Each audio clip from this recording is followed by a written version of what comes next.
Good morning, everyone. Happy Friday. It is August 2nd. Lisa, Scott, and Robert with us this morning. Ahead of your weekend forecast, I want to remind you, of course, we're live on Facebook every weekday morning with your top news and weather headlines. It stays on your feed, though, throughout the day, so you can watch it whenever it works best for you. We also make it into a podcast. You can find that at inform.com/podcast. Just look for the Inform Minute. Can they call you Bobby on Facebook Lives? You know what? Let's do it. It's Friday. Let's just do it. Let's just do We it. got Bobby with us this morning.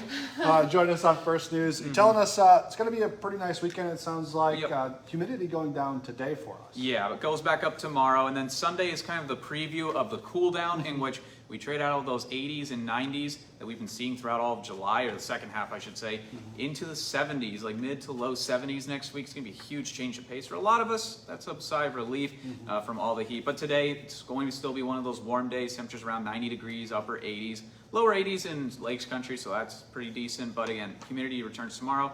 Tracking some chances of thunder showers, so if you're gonna be out on the lakes, just have your storm tracker app handy. We're not expecting widespread severe weather like Wednesday by any means, but some rumbles of thunder. We'll want you to head in if you're out on the boat. And then Sunday, mostly cloudy, and then you start to see that cool down kick in. Yeah, and that's pretty much all of next week, right? Yep, low to mid 70s, a little bit more cloud cover, but honestly, with all these temperatures we've been feeling lately, it's gonna feel like early September some days. Kinda. So.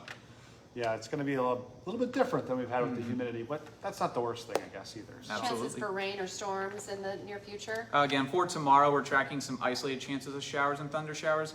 Again, not expecting massive severe weather by any means, but rumbles of thunder, something to keep an eye on if you're going to be out on the lake, and then some off and on chances next week, but generally it's going to be mostly cloudy. All right. Okay, sounds good. Thanks, Bobby. Absolutely. Appreciate it. Okay, well, we have breaking news this morning. A two-vehicle crash in North Moorhead. It appears a pickup and a car smashed into each other head-on. Our WDAY news crew on the scene responded just after 7 a.m. It happened at the intersection of 15th Avenue North and 10.5 Street, which is pretty close to the Dollar General. Our photographer on scene says he saw at least one person go into an ambulance. We are working to learn what happened and how that person is doing, so stick with the news leader for updates. Also breaking for you this morning, Moorhead police say they found bullet shells in the street after a report of shots fired early this morning. The call came in just after 4 o'clock to an area not too far from Triumph Lutheran Church off of I-94. Police tell WDAY News that someone called 911 and reported hearing those gunshots. There are no reports of damage and no victims have come forward yet. Of course, we'll keep tracking this news for you throughout the day and bring you updates if we get them. You probably already noticed because some people go early, but you're going to see a lot more motorcycles on the road. Today, bikers from across the country really are making their way to South Dakota for the start of the Sturgis Motorcycle Rally. On average, more than 500,000 people descend on the Black Hills for the 10-day rally. They say 10 days, but you know, it starts before, like it a week goes before, well a week after. after, They come from all over, especially here in North Dakota, Minnesota as well. There's an opening ceremony. That's at 3 this afternoon. This is the 84th rally in Sturgis. Gets crazy out there for the rally. So many people, but a lot of fun too. All right, today, a lot of people also heading to Detroit Lakes for WeFest, the opposite direction of Sturgis. Today's lineup includes Lone Star, Trace Adkins, Parker McCollum tonight is the headliner. Tomorrow, Eric Church is going to close out the festival. Things went good last night. It sounds like Jelly Roll was the headliner. That'd be a fun concert.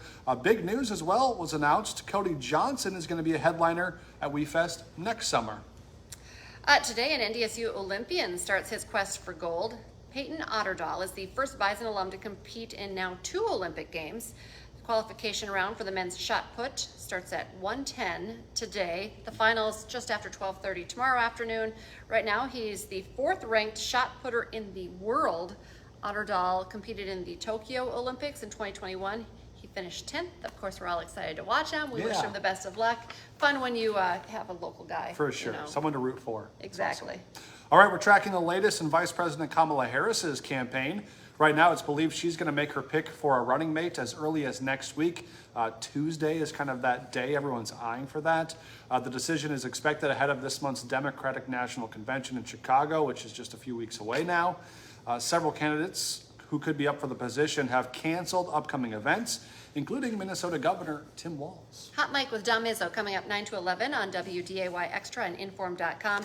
Today, Dom's tracking the Twins' return home to open a series with the White Sox. Corey Provis will preview the weekend at 9:30 this morning. Plus, a new Bison season begins. One of the great former players is back at the school in a new role. Hot Mike is on from 9 to 11 on WDAY Extra. All right, don't forget, for just 99 cents a month for your first 3 months, get an all-access pass to Inform.com. You can go to Inform.com/subscribe to get the deal. Our next newscast is coming up here at 11 this morning, and we have you covered on your Friday, starting this afternoon at 4, 5, 6, 9, and 10. Of course, join us for your weekend news and weather coverage, especially if you're out at WeFest or on the lakes to get the latest forecast. And we'll be back Monday morning with more First News from 5 to 7. Yeah, so join us then. Until then, have a great weekend, everyone.